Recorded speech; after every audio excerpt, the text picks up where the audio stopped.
Support for WUWM podcast comes from Hop Harvest and Vine and Good Harvest Market in Pewaukee, part of One Destination, combining farm-to-table dining, local craft beers, and organic groceries under one roof. More at goodharvestmarket.com. From 89.7 WUWM, Milwaukee's NPR, this is Lake Effect. I'm Joy Powers. Today, a former Wisconsin governor shares his journey caring for his wife as she developed Alzheimer's. Then, in a new Capital Notes, we'll look at the messaging around mail-in ballots following a new postmark rule. There hasn't been a massive election where everybody's fully engaged in voter education or outreach and that kind of stuff. So I guess what I'm watching more is what we see this fall. Plus, we'll learn about the Fat Bird Week competition and its chunky contestants.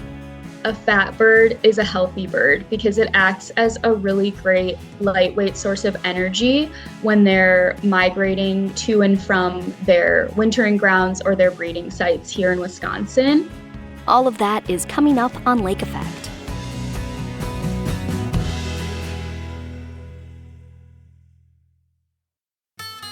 This is Lake Effect from 89.7 WUWM, Milwaukee's NPR. I'm Joy Powers, and thank you so much for joining us. Running a campaign for office is a monumental task, and one that candidates generally do with help from their friends and family. That was the case for former Wisconsin Governor Martin Schreiber when he first ran for office in 1963. His wife, Elaine, was his biggest supporter, taking care of him and their family as he pursued his political career. But decades later, it was Elaine who needed support when she was diagnosed with Alzheimer's. Schreiber was her caregiver, and as he calls it, her lifeline to the world. He explores his and her journey with Alzheimer's in his book, My Two Elaines, Learning, Coping, and Surviving as an Alzheimer's Caregiver. He joins me to talk about his book and his life with his wife. As Elaine was experiencing some of the early signs of Alzheimer's, was it clear cut? Did you know what was happening? Well, what would happen was Elaine would get lost driving from places she had been driving to and from for 10 years. She would come up with stories that I can't believe she thought happened, but actually didn't. And then she was a great cook and sometimes would mess up her recipe so badly that she would cry. And so that was the beginning. And I think I was quite natural like everyone in those circumstances, and I wanted to deny it. I wanted to not have it be the reality of the situation. And so finally, when the diagnosis was made, that made it clear cut. Yes, we're in for a kind of a challenge, but I guess from the date of diagnosis for too long of a time, I had no idea what it was like to morph from being a husband into a caregiver. What was that transition like for you? Because in a lot of ways, it feels like your wife had spent much of her life supporting you and your goals, your goal of becoming governor, really the lifestyle that both of you had. What was it like switching around these roles in some ways? It was very difficult. Not the matter of helping Elaine with just living. That wasn't the tough part. The tough part was knowing that this person who once was is no more. The tough part was getting to the understanding intellectually in my mind that I had to let go of this wonderful, wonderful person who once was in order for me to embrace the person who now is. It was just so, excruciatingly painful. And what happened is I just tried to keep her in my world as much as I could. I would argue with her. She would say, "How are my parents?" I'd say, "Well," I said, "Elaine, they're both dead." "Well, no, they're not," she said. I said, "Elaine, they're both dead." Well, I began to understand that I had to join her world. And so when she asked me next time how her parents were, I said, "They're doing well." I said, "Your mom likes her work at church. Your dad likes his." "Oh," Elaine said, "that makes me feel so good." Well, that's what I call therapeutic fibbing, to understand joining their world. And as far as therapeutic fibbing is concerned, it helped our life. But I also want you and the listeners to know that I tried therapeutic fibbing the first year of our marriage, and it didn't go so good. But no, the transition is really tough. And so I wrote the book because there's my two Elaines, but there's also my two Martys. What were some of the biggest surprises you experienced during this journey? I think the biggest surprise was how lonely, how difficult it is to be a caregiver lonely. If Alzheimer's is bad, ignorance of the disease is worse. And ignorance of the disease by the medical profession, but also by friends and neighbors. And because this disease prompts what we would consider to be strange behavior, our friends and neighbors of long time in existence, 25, 30 years, because they were ignorant of this disease and because I didn't bring them up to date on what was happening, they didn't know what to say and they didn't know what to do. And so they stayed away, not because they wanted to be mean or uncaring, but they just simply didn't know what to do. And so all of a sudden, you're faced with this daunting realization your loved one is leaving you. You're faced with the fact you're now taking care of someone who you never thought you would ever have to take care of. But in the meantime, then you're going through that and you're feeling deserted, abandoned by friends. I consider Alzheimer's not a chicken casserole disease. If hypothetically I break a hip, people bring me chicken casserole. If hypothetically I have open heart surgery, they'll bring me chicken casserole. My wife has Alzheimer's because they don't know what to do. There is no chicken casserole. And sometimes they may realize that there should be room for a chicken casserole.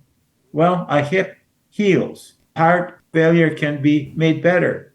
Alzheimer's, it's regressive. And so I may need a chicken casserole today, but I'm going to need chicken casserole 3 times more in a week from now, and 7 times more needy in a year from now, and even more needy in 5 years from now. So the goal was the book is to try and help caregivers understand this transition and how we've got to be able to let go of this person who once was and also change our whole outlook on things and embrace a new reality. And that's very difficult. Yeah.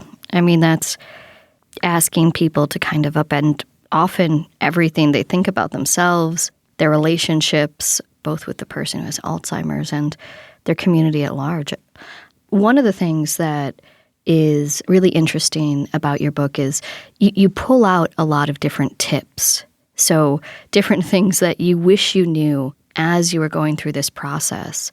What are some of the big tips that come to mind that you go, I just wish I had known about this resource, about needing to do this? I guess the most important is for the caregiver to understand this disease, to realize you can't argue with it, and to realize the importance of joining the world of this person who now is.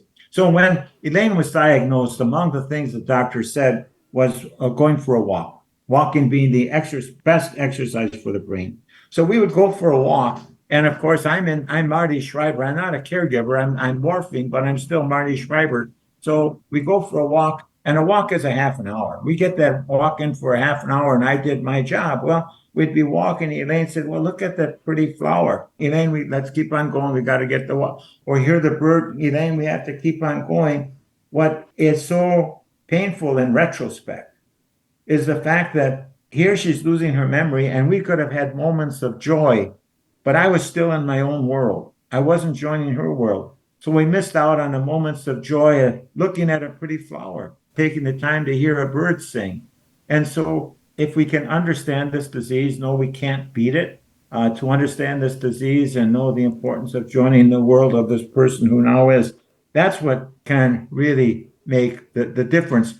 And one thing also, I wish I would have known sooner. As I said, you can't beat this disease, so we don't give up hope. But why not? Why can't we give up hope? Well, the reason we can hang on to hope is even though we can't beat this disease, but we can make the determination to do something which is very realizable, and that is help our loved one live their best life possible. That's doable. And that we can look back on and say, I did something that was really important in impossible times. And again, how do we help our loved one live their best life possible? By joining their world. One of the most beautiful parts of the book are these short passages from diaries and notes that your wife had written as she was experiencing this decline due to Alzheimer's. What was it like for you finding those notes? Well, in a sense, it was a godsend because it helped me understand what Elaine was going through. At the same time, it may have been a godsend. It was just a horrible, stark, almost hitting on the head, my head with another baseball bat about how foolish and silly I was. And when I read her notes and journals, I want you to know that we had prayed together and we had cried together. But until I read her notes, I never understood the courage that it takes to be diagnosed with this illness and go forward. I also never understood fully how much of a lifeline I was for her. And that's why I can tell every caregiver and affirm, you have got to take care of yourself because you are a lifeline. And we want to take care of the one we love. And we gnaw at that lifeline by not taking care of ourselves through sleep proper and eating proper and socialization proper. And so those notes were, in a sense, inspiring, but those, in a sense, were sort of a judge pronouncing me guilty on any number of different fronts. Imagine what it's like, and I think about this. So Elaine is losing her memory, and she knows what's happening. And every time she says something, she's wrong. It's, for example, Elaine, I told you 10 times we're leaving at 2 o'clock. Oh, why'd you put the car keys in the dishwasher? Why do you always have to ask me the same question, Elaine? And so here, she knows she's losing her memory. She doesn't remember what she said, but she's being criticized for something she doesn't remember being involved in. This disease is so devastating. And if it's possible for the caregiver to develop, embrace these new mindsets, I think that as challenging as this disease is, that there can be and experience these moments of joy. And her notes and journals helped give me a really clear understanding of that, of what it's like to go through what she went through. Yeah. Now, as you think about your experience and the book itself, what are you hoping to impart on the many caregivers who are out there with their loved ones today? I think, number one, to understand as a caregiver, we will have to embrace a new reality. We have to accept the fact for this moment in time, there is no cure. I think we also can accept the fact that we can give hope and opportunity by realizing one of the finest things we can do is help our loved one live their best life possible. And then to further understand that in order to help our loved one live their best life possible, we have to join their world. And then also, in order for us to help our loved one live their best life possible, we've got to take care of ourselves because we're no use to them, to anyone, either as a father, a grandfather, a friend, or a neighbor. We're of use to no one if we don't get enough sleep and so forth, and we develop irrational irritability. We're no use to anyone if we think that alcohol is going to be an answer, and I can prove you that. And so embracing this new reality of knowing that we don't always have to be right, knowing that we join their world, knowing that we can adapt this new reality, even though this disease is something that right now we can't beat. Yeah. Well, Marty, thank you so much for joining us here on Lake Effect, sharing your work and sharing your story. Well, thank you very much.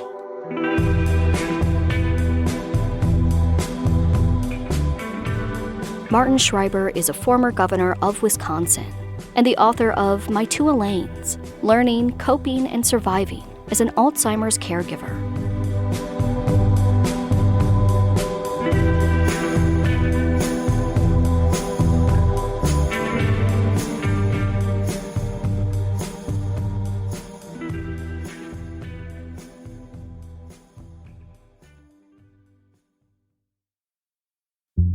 This is Capital Notes from Milwaukee's NPR.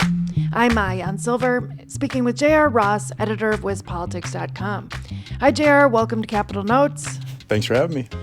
So, Wisconsin's spring election was last month, and in Milwaukee, 269 mail-in ballots arrived too late to be counted.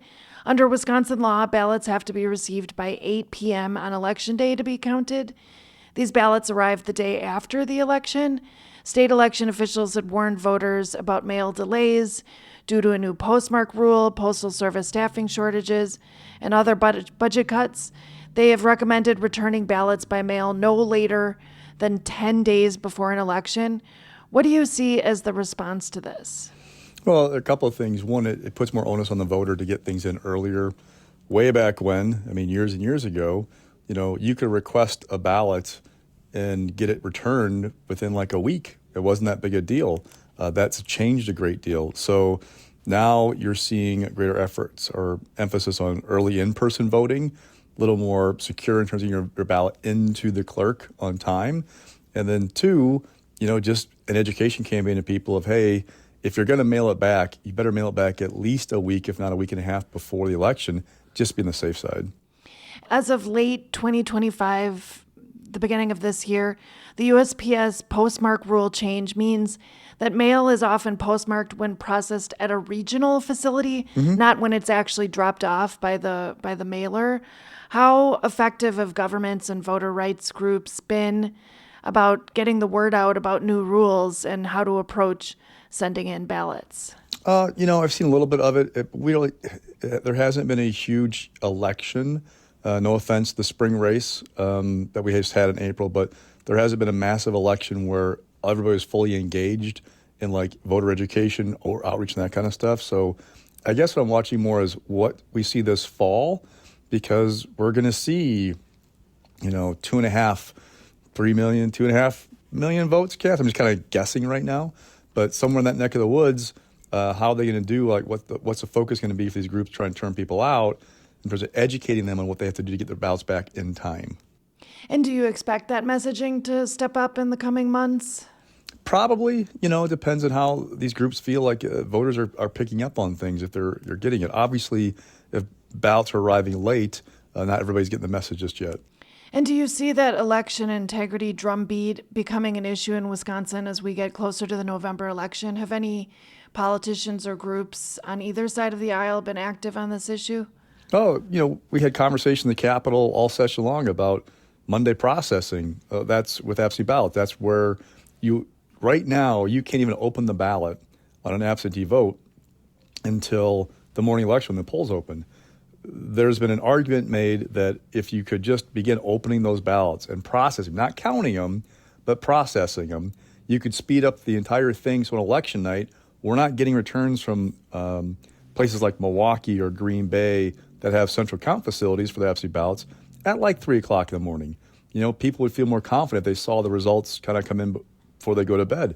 But Republicans, even those who acknowledge that would help a great deal, have tried to pair that requirement with all these other provisions that would make Donald Trump happy, and Democrats won't agree to it. They say those things aren't actually required and that they would actually hurt voters and trying to turn them out. So they can't get anything agreed to.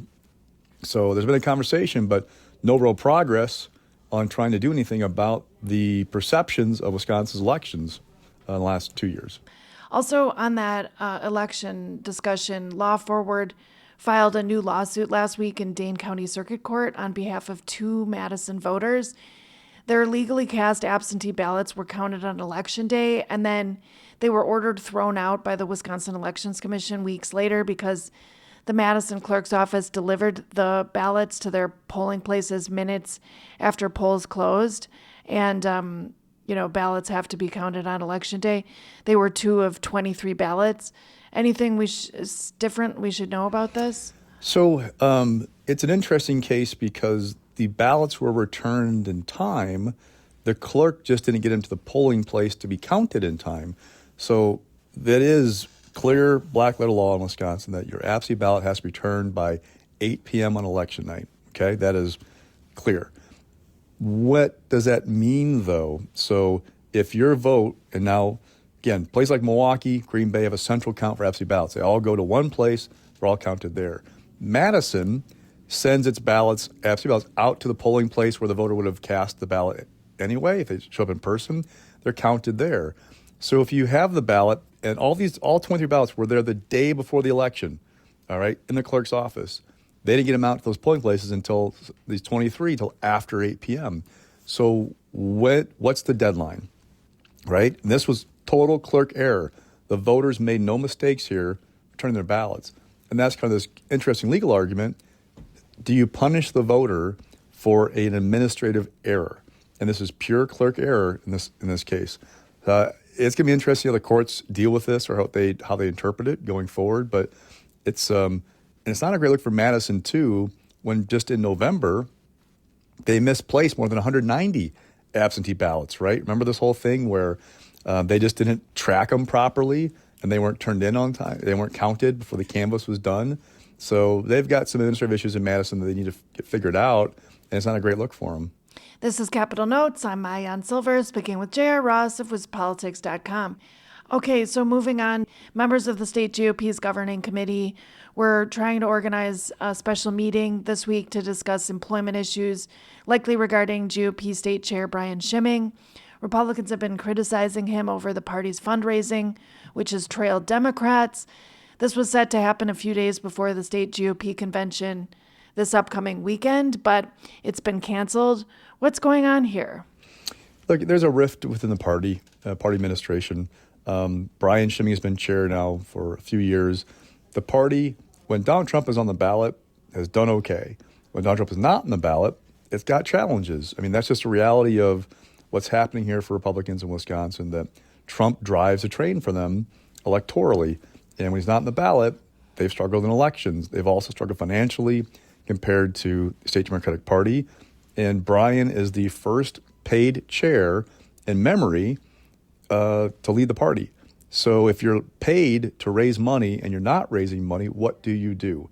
So there are these folks who want to try and either pressure Brian to get out or force him out or do something, have some change leadership. They've got a couple of issues. One, they don't really have an alternative right now. For my calls with various Republicans, there's not a clear person who would step into that role who would do better than what Brian is doing. And two, how do you have a functioning party that is a partner for Tom Tiffany as he runs for governor? Now, the state convention coming up this weekend, I think it's Saturday, we're going to have the endorsement vote. We expect Tiffany to get endorsed by the state party. Once that happens, you could argue Tom Tiffany is the leader of the Republican Party in some ways, right, as their nominee or their endorsed candidate for governor. Can Tiffany have a good partner in the state GOP? Because remember, political parties in Wisconsin can take unlimited donations from contributors and then make unlimited transfers to candidates. If you're Tiffany, you can go out and pitch to donors of, hey, once you've maxed out to me your $20,000, you can still go give money to the state party. Then they can give me a big transfer to help me pay for TV ads and infrastructure. Republicans and Democrats do things differently in Wisconsin. The Democratic Party has got more of a ground game operation that it pitches to donors as, hey, you want to come fund us to help us keep turning out voters to build this infrastructure. Republicans don't have the same kind of ground game from the party, but it can be a good partner for Tiffany financially in this pass-through system. You still have to have, donors have confidence in the party to accomplish that, and B, see a path for Tiffany to win, to want to give the party money to then pass on to Tiffany. So they need to get their stuff together, basically. They've got a convention coming up. Will they be unified after that? Will endorsing Tom Tiffany for governor, Eric Toney's running for attorney general, will endorsing candidates now give them like a clear, okay, it's time to focus on the big picture of winning in November? Or will they be beset by these kind of like squabbles about the party administration, and will it kind of hamper their efforts to be a good partner for these guys come fall? And sticking with upcoming elections, Wisconsin has new legislative maps as of 2 years ago. Democrats made gains in the legislature. The current makeup of the assembly is 54-45. And with that backdrop, GOP State Representative Jessie Rodriguez of Oak Creek announced last week that she won't seek re-election to her swing seat this fall. She said she wants to give more time to her family after nearly 14 years in the legislature. What's notable about this? Well, she's one of 5 Republicans who represent seats that Donald Trump took fewer votes than Kamala Harris in 2024. Now, 2024 was not a great environment for Democrats. So if you're talking, you're in a Harris seat as a Republican, and you held on then, but now you've got a bad environment for Republicans in 2026, if that comes to pass, that's that much tougher. And if you're a Republican, it's easier to hold a seat like that if you have an incumbent running. Jesse is the second incumbent in a Harris seat, Republican incumbent in a Harris seat, to say I'm not running again. Dean Crawford announced he wasn't running last week. Those are the 2 toughest seats for Republicans to defend on the pure numbers. Looking at what Trump got in 2024 compared to Harris in those seats, they're the toughest 2. Rodriguez is a suburb of Milwaukee. Crawford's the Nina Menasha area. Okay, so if you're a Republican, that narrows your path to hold the majority this fall. You've also got to defend Ben Franklin up in Green Bay, a freshman, in a Harris seat. Todd Novak down southwestern Wisconsin in a Harris seat. And Bob Donovan in the Milwaukee suburbs in a Harris seat. Okay, so one, for Republicans, do you have a good candidate to replace Dean or Jesse that are worth investing in? If you don't get a great candidate, do you really put money in those seats because how tough they are?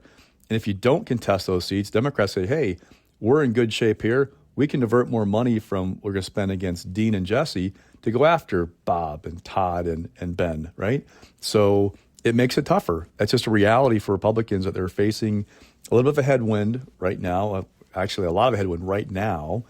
And 2, that they're losing quality candidates in key seats that they would rather have to defend them. Doesn't mean they can't win, but it's just that makes it that much harder when you have this going on in this environment. Interesting stuff. Okay, well, thanks for this background, JR. And as always, thanks for joining me on Capital Notes. Anytime.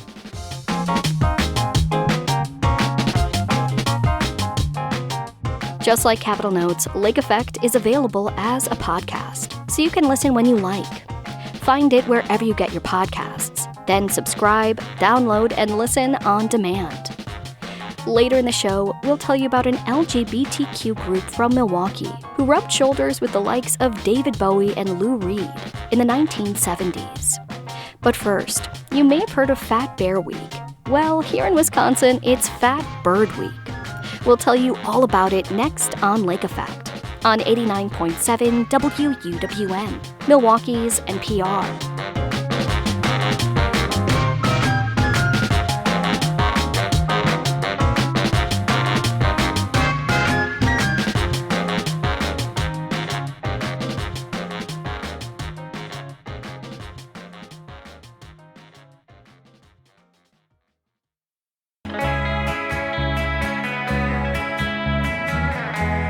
You're listening to Lake Effect on 89.7 WUWM.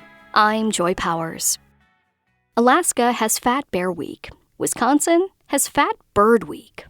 For the 3rd year, the National Resources Foundation of Wisconsin and SOS Save Our Songbirds are hosting the bracket-style tournament.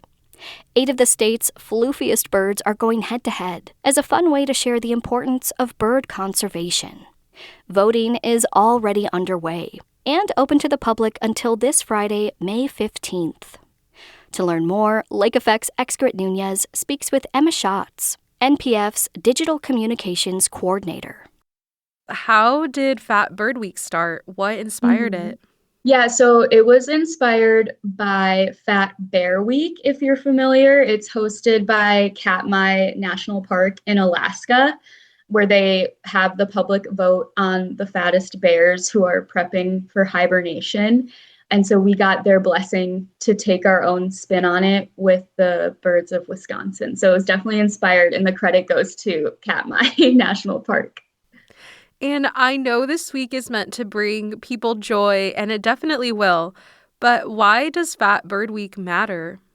Yeah, that's a really good question. So in the world of birds, a fat bird is a healthy bird because it acts as a really great lightweight source of energy when they're migrating to and from their wintering grounds or their breeding sites here in Wisconsin. And a lot of our favorite native Wisconsin bird species are migratory birds, and they can pack on like 50 to 100% of their body weight to store enough energy for these long migration journeys. So it's really crucial for them to have enough nutrients to make the journey. And then for our non-migratory birds, what might look like a fat bird in the winter, for example, is actually just a lot of fluff because they're able to fluff out their feathers during the winter months to stay warm. So we always say when people are considering who they're voting for during Fat Bird Week, like think about both the chunkiness, but also the fluffiness, because both are really important depending on the type of bird species. And, birds benefit our environment in a lot of different ways. They're key pollinators. They disperse seeds, they pollinate plants, they help manage pests. And, like all nature, they have significant mental health benefits for people. They support our economy through bird watching, wildlife watching, and they're also known as the canaries in the coal mine because they can alert people and wildlife to unhealthy conditions. So there's so many benefits to having healthy birds in our ecosystems, and that's what we're trying to educate people on through Fat Bird Week. So fat birds are healthy birds. Yes. And you touched on this already, but I was wondering, what are some ways that we can support our native birds here in Wisconsin? Yeah, so we actually partner with SOS Save Our Songbirds through Fat Bird Week, and we really try to promote the 4 different ways that they tell people to help protect birds at home. The first way is actually buying bird-friendly coffee. The second is preventing window collision. So you can do different treatments on windows in your home or at your office to prevent birds from hitting the window. The third way, and the way we really hone in on for people, is planting native plants in your garden. Whether you have a backyard or a balcony in an apartment, there are different native plants and shrubs that to attract birds themselves, but then also the insects that birds eat for fuel. So that's a really big way to help birds at home, is planting native plants. And then the fourth way is by participating in the Great Wisconsin Birdathon, which is also hosted by NRF. So it's the largest fundraiser for bird conservation in the state. It's happening now through June 15th. And you can form a team and then raise funds for bird conservation, ask friends and family to donate, and then you pick a day to go out birding and to try and see as many bird species as you can in a day. And then all the funds that are raised through the Birdathon go to our Bird Protection Fund, which helps protect our state's most endangered and threatened species. And so our goal this year for the Birdathon is to raise $130,000. So those are kind of the 4 main ways we encourage people to help birds from their home and in their everyday life. Thank you so much for sharing all of that information. So walk me through this year's contestants for Fat Bird Week. How does the Natural Resource Foundation choose them? Yeah, so the first criteria is they have to be a native bird species to Wisconsin, because that's, we want to be promoting our native species and helping them. And we like to have a little variety, like we have some songbirds in there, migratory birds, birds that stay here for the winter.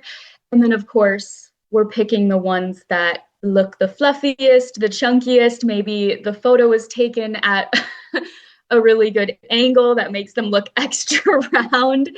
So we're thinking about all of those things when we're picking our contestants. And since this is our 3rd year doing it, we're not doing any repeat contestants yet. So we want to try to bring in new birds, new photos to include as contestants. So this year we have 8 lovely contestants competing. And something new we're doing this year is we're including a duck round, which we haven't done before. So we have a wood duck with a dad bod and a whopping widgeon who are going to go head to head in one of the rounds. So that should be fun. And we also have a bluebird couple where we named them the bluebird couple who let themselves go. So we have some newer categories of contestants. And then, we're bringing back the classics, like we have the jiggly dark-eyed junco. We have the tubby tree swallow, which people love. Of course, we have the cardinal. So we're excited to see who people vote for. I love it. And listening to you describe all of these super cute contestants, I'm all in. Can you talk about how voting works? Yeah, so these 8 contestants, they compete in kind of like a March Madness style tournament. So it's single elimination, bracket style. The first round of voting is opened on Friday, May 8th at 9 a.m., and the voting remained open for 48 hours. And then starting with the second round opening at 9 a.m., you have 24 hours each round to vote.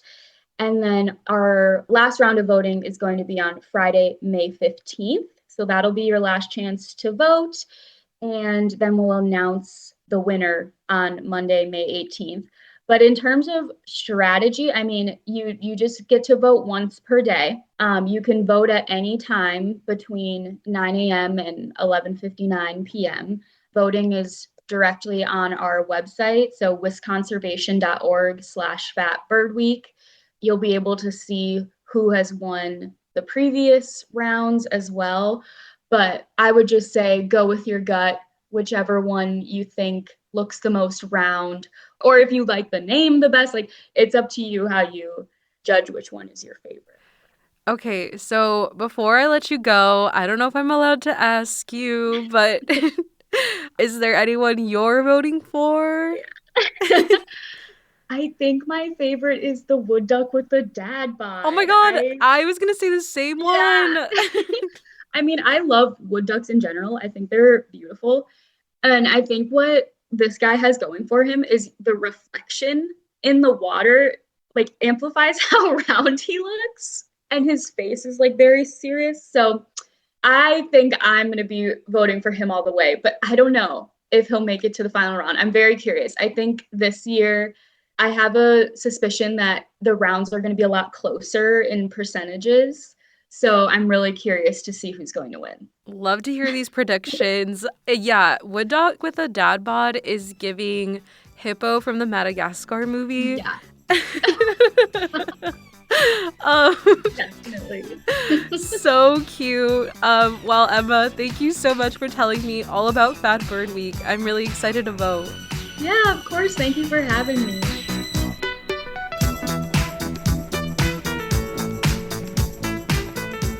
Emma Schatz is the Digital Communications Coordinator for the Natural Resources Foundation of Wisconsin.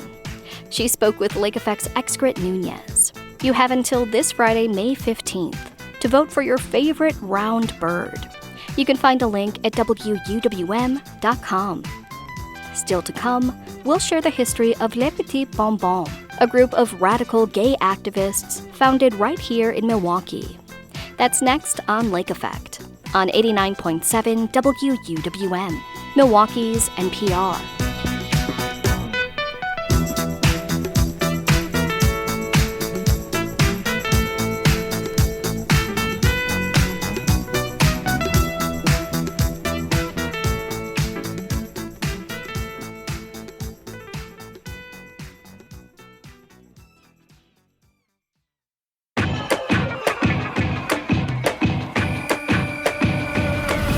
This is Lake Effect on 89.7 WUWM. I'm Joy Powers. Before we wrap up the show, we'll explore a little-known group from Milwaukee called Les Petits Bonbons. The group formed in the early 1970s, and its impact on Hollywood's glitter rock scene has gone down in history. Michael Takash wrote about the group and joined me to share that history. Who were Les Petits Bonbons? The group is really a bit of an enigma. I mean, they really started as, just a group of disaffected young activists who were really looking to reinvent the world. They really thought that on this dawn of gay liberation, in the first few years following the Stonewall Uprising, that, a revolution was coming and that they would be the bringers of change whether it be through direct activism or through this new form of art, sex, and expression that they were hoping to create for the world. The group was born out of the gay liberation movement in Milwaukee, centered around UW Milwaukee, where Barbara Gibson, a student faculty advisor, had stepped forward to found the first gay rights group at UWM, which was known initially as the Homosexual Freedom League. Within a few weeks, that group renamed itself the Gay Liberation Organization, and a splinter group broke off that was known as Gay Liberation Front. The idea was that the GLO was much more interested in having social events and having kind of togetherness and unity. And the GLF was more interested in marching in the streets, breaking windows, and really drawing attention to themselves in a way that had never been done before. So some of the members of these different and certainly disparately minded groups came together in other forms, one of which was the Radical Queens, which was a group that came together.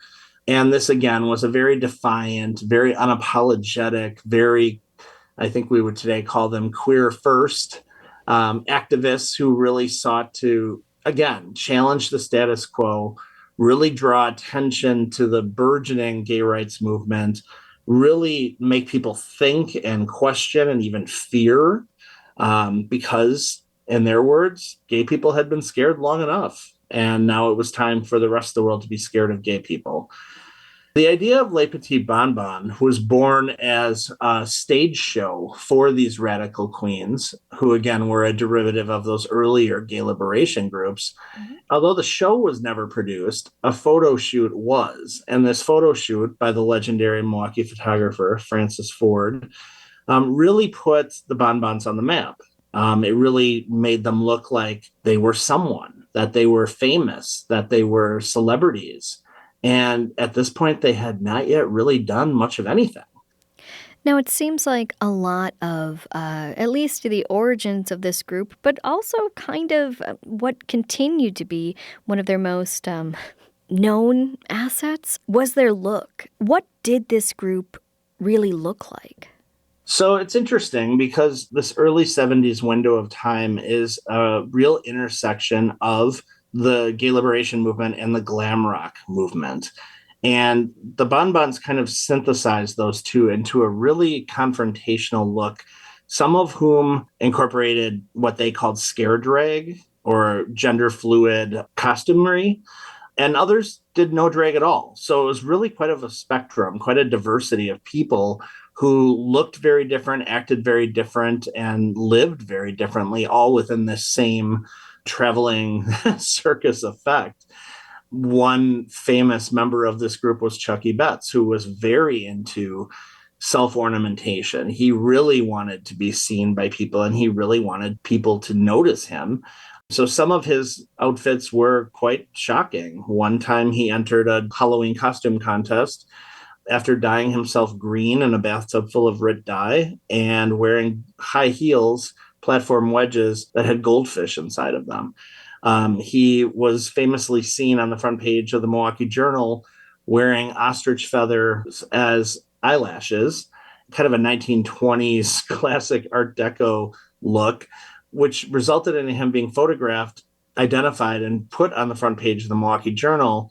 And for many of that generation, it was the first time they'd ever seen a gay person anywhere. They didn't even know they existed in Milwaukee. They didn't even know there were people like themselves in town. They maybe knew that they existed in New York or San Francisco, but not here in Milwaukee. And it was really a siren call for other people to come out and be seen and live their life and be their truth. And Chucky was quite good at that. But other members of the group did not do drag at all. I mean, they just, kind of had this really hip, very now, very sophisticated, but very trendy glam rock look. I think that they described it as kind of an acid trip meets Alice in Wonderland that shopped at a thrift store. I mean, it was really grassroots, but ultra cutting edge, and it really defined the era. I think that what's most telling is that, their look was so captivating to photographers that not only did they appear in Francis Ford's photo shoot, after they relocated to California, they appeared in music and fashion magazines all over the world. And in fact, a famous photo that was taken in early 1973 of the two main bonbons outside of Rodney Bingenheimer's English Disco was circulated worldwide by UPI and caused an international fashion sensation. I mean, they overnight were famous simply for being famous. You mentioned, when one of them was on the cover of a newspaper here in Milwaukee. This was something that was, in and of itself, pretty radical at the time. This was a very Milwaukee movement. Milwaukee and maybe Cudahy, we should add into that, Milwaukee area. How would you describe their cultural impact specifically here in Milwaukee? Well, you have to keep in mind that the majority of this group, of which there were essentially 7 to 8 members, most of these were just teenagers from South Milwaukee and Cudahy. And as somebody who grew up on the South Shore, that's what I found most fascinating about this story. These weren't people who grew up in a very liberal, intellectual, very artistic background. I mean, these were people who grew up with parents who worked very blue collar manufacturing jobs, the very traditional Milwaukee jobs. And somehow they found their calling and they found each other. And they really shattered the status quo in not only Milwaukee, but later Los Angeles and the American music scene. These were 7 boys from Milwaukee who skyrocketed to international celebrity status, hobnobbed with people like David Bowie and Iggy Pop and Lou Reed, people from Andy Warhol's factory, and then just kind of moved on with their lives. One thing I really think is important about this story is how the story unfolded. And the fact that, not only are most people not aware of this, glam rock gay liberation group, but the Wisconsin LGBTQ History Project was not fully aware of them either. So we had heard their name in passing. We had heard of some of the names of the members. We knew that there was a thing called the bonbons, but we didn't really understand what it was or when it was or how big of a deal it was until Chucky Betts passed away and his family willed his photo collection to the History Project. Now, this is really an important part of the story because typically when an LGBTQ elder dies, his family, his survivors have no idea what to do with those materials. It could be photos, it could be memorabilia, and it is extremely rare that a family member will take the time to seek out someone to be the beneficiary of that history. And the challenge that we have is so much of that history has already been lost. The AIDS crisis erased nearly an entire generation of people and took their history and their lived experiences with them. And I can only be grateful to the Betts family for sharing his wealth of photos with us, because it is through that process that we uncovered this secret history of the bonbons and this fabulous story about 7 young men who somehow created themselves as the first social influencers and the first self-made celebrities. What do you think is the lasting legacy of their movement? There's quite a bit to that question. I think that the first one is that as we look at what Pride Month looks like today, and then we look at these pioneers, these people who were truly the first to stand up and be willing to be seen and be willing to sacrifice everything and be willing to fight for what they believed in, I think that their legacy is to question if we've gotten too comfortable, if we've gotten too complacent, if we've settled back into that world that they were born into, where everything was just the way it was and there was no questioning or changing it. Their legacy is one of accountability to drive action, to constantly invent a better future, and to really drive thought, looking at the lives that they led. I think we have an opportunity and an obligation as a community to constantly fight for something better and to not worry about making people comfortable, not making people feel safe with us, not making people feel that we'll settle for tolerance. We're not here just to be tolerated. We're here to be equal.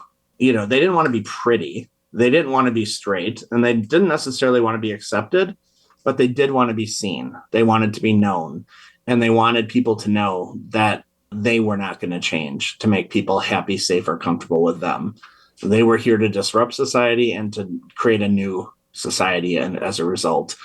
And I think that that's something that, has gotten a little bit lost in recent years. Having spoken to some of the surviving bonbons, they truly believed their movement was going to change the world.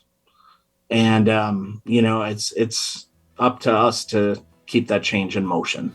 For sure. Well, Michael, thank you so much for joining us here on Lake Effect. Thank you.